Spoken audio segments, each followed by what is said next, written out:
Out at the community garden, I have a single plot that I have rented for the past few years.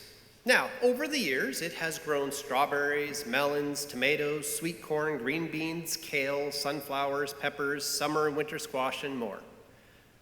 But you know what grows the best out there? Weeds. Now, there are periods of time when I get very ambitious and the weeds are relegated to either underneath the soil, waiting to pop up as soon as I leave, or maybe they end up in a giant pile to be composted later on.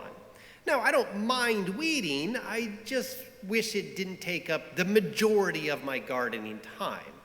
You see, I enjoy prepping the soil, creating new areas to plant into, spending time of thinking of how to arrange and organize my crops in my garden. I love how the plants grow after a beautiful summer rainstorm and how they look against the backdrop of the grass pathways and the other gardens that surround it. But I cannot stand the weeds. Now, my fellow gardeners have come up with a very creative way to deal with said weeds, which I often emulate. You can dig them out, you can suffocate them under cardboard or newspaper, you can lay down thick layers of mulch or straw or even grass clippings. You can use hand implements to dig out all of the roots. You can clip them off, or if you want a speedy way, you can just literally weed eat through all of the weeds, which honestly sounds increasingly appealing to me at this point in the summer. I have even heard suggestions to get rid of weeds by pouring boiling water on weeds or burning them with a torch. But the constant struggle is, how do you get rid of the weeds? Now, today's parable deals with farming and gardening, and of course, weeds, or as our translation talks about, thistles. Something that most of Jesus' followers would have been very familiar with as they lived in an agrarian, self-subsistence society. But before we get into the actual parable, I want to say a few things about parables in general, about what parables can and cannot do. Because at the end of the day, parables have limitations to them. They can't explain everything, and we need to consider that. So the first thing that I want to highlight is parables have a context. Jesus told this story to a particular group of people at a particular period of time, and it made most sense in their context and their society. Now, that doesn't mean that parables don't have an incredible thing to tell us in modern day society. It's just a reminder that it makes most sense when you have the full imagery that surrounds it. The second is that there is no hard, fast truth for a parable. If anyone comes to you and says, well, here's what the parable actually means, you should listen to them with a skeptical ear, because parables are meant to be pondered. They're meant to be discussed, to be thought about, to be turned over in our minds. It's not like telling kids, eat your vegetables or something like that.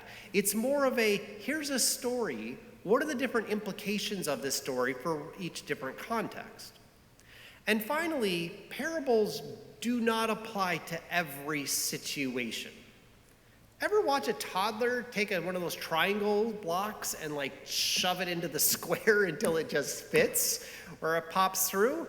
Well, sometimes teachers and pastors and leaders can take these parables and kind of shove them down people's throats, claiming that this is how it has to be. And so I want to avoid that today and instead invite us to approach this parable as something to be pondered, as to think about, and maybe it becomes applicable, but not necessarily in all situations. So the parable: a man goes out to sow good seed. But when everybody was asleep, an enemy came and sowed weeds among the wheat and then went away. And in time, when it grew up, there were weeds that appeared in the field alongside of the wheat. The servants and slaves of the householder asked, should we go out and remove them, or should we leave them? But the sower said to not remove them. Now, the seed that we are dealing with is wheat, but the weeds or thistles that we are dealing with is not necessarily best identified with the word as weed. Now, I don't say this very often, but the King James Bible actually does the best job of the interpretation of the Greek, which is the word tares. Now, tares are a very interesting word because tares looks like wheat, it acts like wheat, and it is indistinguishable from wheat until it ripens and the heads come out. And then you can see very differently between the two. So that's why it's often best to interpret this as tares rather than thistles or just weeds. Now, there is some truth in weeds. When I grew up on the farm, you would have this beautiful stand of wheat, and then it would turn all golden brown in the middle of July, except for the weeds in there. And then they could see how many weeds were actually in there. So one of the key points is simply that during the growth, the early stages, the weeds and the wheat are indistinguishable. But wheat grows so close together that if you would pull out those weeds, you would also pull out a significant amount of wheat. So the tares add that extra layer of imagery in that you can't see the damage or the destruction or the stealing of precious nutrients from the grains until the harvest. So let's start with what the parable does not say. This is bad exegesis that I have come across. First and foremost, this parable does not tell us that it's allowing us for bad behavior to exist. One of the main concerns with Calvin's predestination doctrine was that people felt that once they were predestined, they could live however they wanted to because their ticket was stamped, they could get to heaven, they could be part of God's kingdom. But Calvin was very, very clear about this, that if your actions do not demonstrate a life of faith and a life that God wants you to live, then you are not predestined. This is not a parable that says, where sin abounds, so much more does grace abound. The parable is actually very clear about this. The weeds are not welcomed. The weeds are not part of the original design. The weeds are not something to be celebrated. The second thing the parable is not is that God didn't give us the weeds. The parable is quite specific in that the owner sowed good seed. The goal was a good crop with the original planting. The weed comes from outside of God's kingdom and original design and purpose. Third, the parable is not telling us to blame someone else. Yes, there was an enemy that came and sowed the weeds, but that does not excuse our own behavior. The devil did not make me do it. The devil did not possess me. The devil did not make me mistreat others. The devil did not make me do destructive things. The devil did not possess me to eat all the Oreos in the house, even though I did. The weeds aren't even associated with individual actions, but instead it represents a larger context of why is there evil when God intended good. Using the parable as a way to just offload our behavior or externalize it onto some cosmic being is really just people not taking ownership of their own actions, which leads to stymied growth and true lack of reflection. And finally, we don't get to collect and burn the weeds.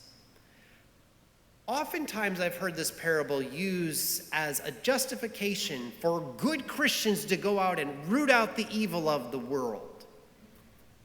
But God is very explicit, or Jesus is very explicit, that this will be done at a later time. Like the workers, the weeds may actually come as a surprise, more than an anticipation of what we're supposed to do. So what does this parable actually help us ponder? What are ways or things to help us think about the kingdom of heaven? Because ultimately that's what Jesus is calling us into. What about the imagery of the kingdom of heaven? So a few thoughts. Sometimes we start with really, really good intentions, with wholesome attitudes and with pure hearts. But when it comes to fruition, the end result may not be the original intention. Sometimes it can take a turn, and even though it grows as a wheat, it ends up truly as a weed. I'm going to use my kids as an example of this for this morning, and I've prepared them for this. All of them love to read. From the youngest to the oldest, you can find a book somewhere within reach. They read during the morning, they read at night when they're not fighting, they read in the evenings, but they have also recognized that reading can help them get out of other things. So, for example, by claiming that we are reading, we don't have to help clean the table or the dishes. By reading, we can claim, oh, I didn't hear you say get on my shoes because we're ready to go. I was reading. And so something that is good ends up being much more weedy at the end of it. But what about larger systems or structures? You see, we cannot always determine what are the weeds and what are the wheat. Back in seminary, as part of a congregation, there was a ministry offered to the congregation. This ministry was supposed to be transformational. It was going to feed the poor and the hungry. It offered quality food to the masses at rock bottom prices. The poor, the elderly, those who had little would be able to eat, and they would be able to afford high quality foods for pennies. It was endorsed by Christian celebrities. It was endorsed by other churches in local areas. There was testimonials of how it was transformative and how it reached the community around us. Many of the church leaders and elders were enthusiastic about bringing it into our congregation. A few voices began to question the motives behind such a ministry and what it might do to other things in our church congregation. A few years later, this specific mission ended up getting indicted on federal charges as a way to launder money into the owner's pockets. It was not necessarily feeding people really nutritional meals, but instead it was repackaging high-calorie, low-nutritional meals and selling them at rock-bottom prices, using the churches as the actual distributors.